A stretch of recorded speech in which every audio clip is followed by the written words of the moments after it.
In today's video, I'm going to teach you how to connect Trello cards together across different boards.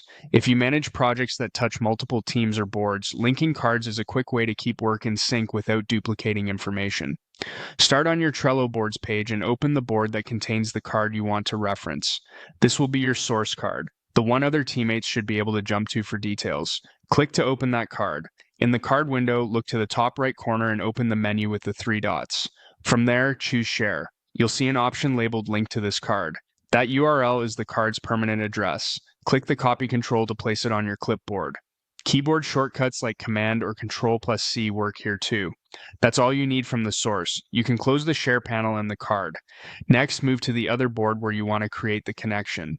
Open the destination card, the card that needs a pointer back to the source. Click into the description so it becomes editable. Paste the link you just copied. Trello recognizes card links and will display a clean, clickable reference. If you want, add a brief note before the link to explain why it's there. When you're done, click Save. You now have a live connection between cards on different boards. Anyone with permission to view both boards can follow that link and land exactly on the right card. You can repeat this process whenever you need to connect additional items, and it's fine to include more than one link in a single description to centralize related work. A few quick tips to make this work smoothly. Keep permissions in mind. If a teammate can't open the source board, they'll be prompted to request access.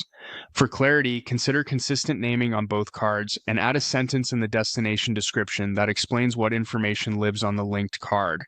If your team prefers links in a different place, pasting the same URL in a comment or in a checklist item also creates a reliable reference. And because this is just a link, it stays up to date automatically. No syncing required. That's the entire workflow. Grab the link from the source card, paste it into the destination card's description, and save. With this simple connection in place, your cross-board collaboration becomes faster and far less error-prone. Thanks for watching, and happy organizing.